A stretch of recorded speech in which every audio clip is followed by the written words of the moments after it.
Hey everybody, it's Brenda from the Fathers' Rights Movement here in New Hampshire. And what I wanted to do today is kind of walk through a real live worksheet of child support guidelines here in the state of New Hampshire, kind of give you a feel for what it means to the obligor parent, which the studies show that the obligor parent, in 85% of the time, that's the father is the one in that role.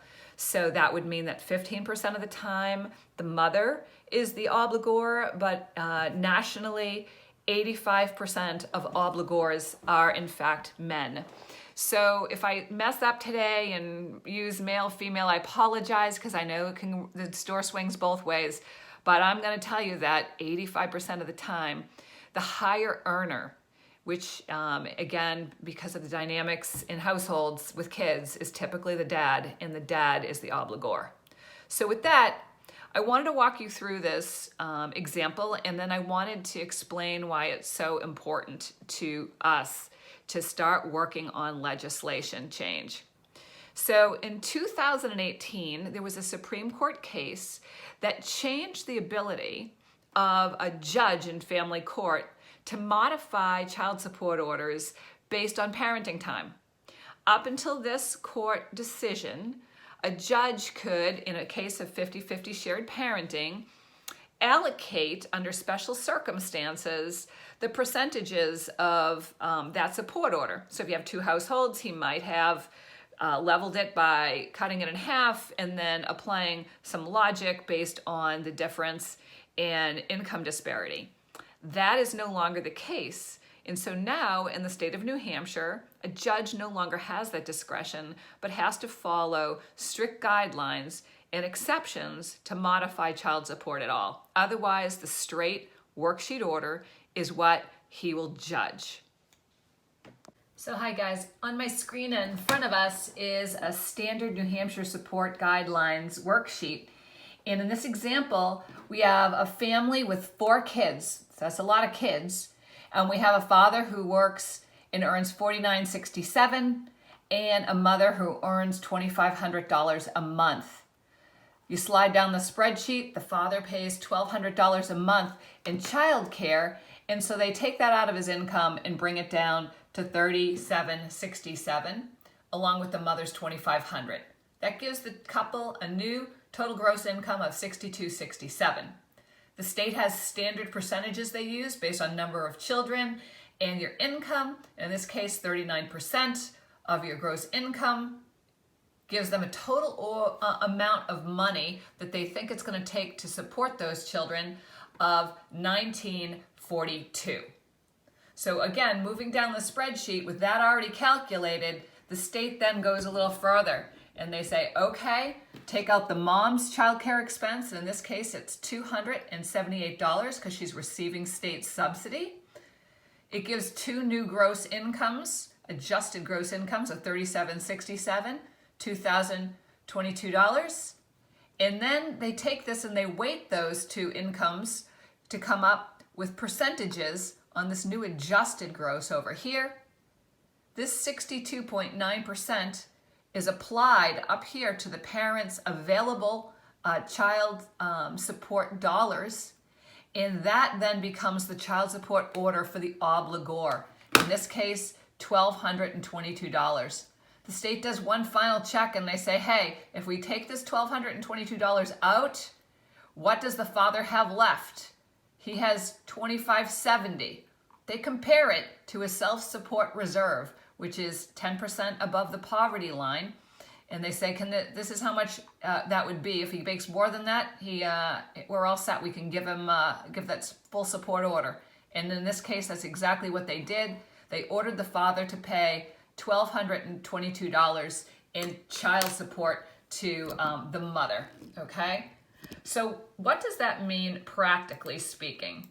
So what I did is I took a little spreadsheet and said, so the father now, who started at $46.97, and none of those calculations took into consideration that he has to pay taxes. So 20% of his income between taxes and FICA, gone.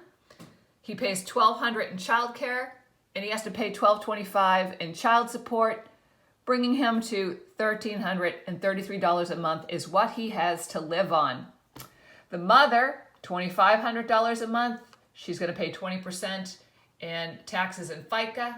She has to pay her child care, but she receives $1,225 a month, giving her $2,947 in income. The father is given 45% of what the mother has, and they share equal parenting. They have the children, 4 kids, equal time at both houses. Now, the other confounding thing I just wanted to point out is that the mother, being the obligee, has gone into the state and asked for federal benefits. She's receiving $20 in welfare, cash, $100 in food stamps. She's a student, so she applied for federal loans, and they gave her $650 a month in Pell Grants as a living subsidy. Yes, folks, that's cash. She also has applied for Section 8, but she hasn't received that yet, so we can kind of consider that a wash, because I think when she's done with school, this will probably kick in. And then she also gets the child care subsidy. It's not on this list, but it appears already in her number. So what that means is she's getting an additional $1,070 a month in benefits to care for her household. So leaving her with $4,017 right here to support the 4 kids at her house. Well, the father has $1,333 to support them at his house. So he has 33% of what she has to do the exact same thing. So guys, what does this all mean? It means nothing's going to change if we don't do something about it. If you think that there is a white horse coming over a hill, that's only in Disney. It doesn't happen here. And how this change is going to happen, it's going to happen through us. I've gone back, I've seen that we've been trying since 2010 in the state of New Hampshire to pass a shared parenting bill. And it's failed over and over again. I've seen that since 2016, we've been trying to get child support altered so that it is a reflection of shared parenting. Have had no luck there. So how the heck do we get out of this quagmire, and how do we move forward? Well, how we move forward is we have to start now, and we have to have our voices heard in a broad way, in a really loud way. And I am going to challenge every single one of you who are a member of the New Hampshire's Fathers' Rights Movement, who live in New Hampshire, to work with us. What I need you to do is book a personal appointment with your state rep. We have 400 state reps in the state of New Hampshire. And I can guarantee you the majority of them have no idea what's going on here. I met with a state rep from Greenland and another state rep from Stratham. They sit on the Ways and Means Committee. They have no idea what's going over on family law. And believe me, I don't think the people in family law know what's going on in family law. Or if they do, they don't have a heart for what's going on here, because they would be passionate in driving this change. So if you're on board, message me your name, message me your town, and let's do this.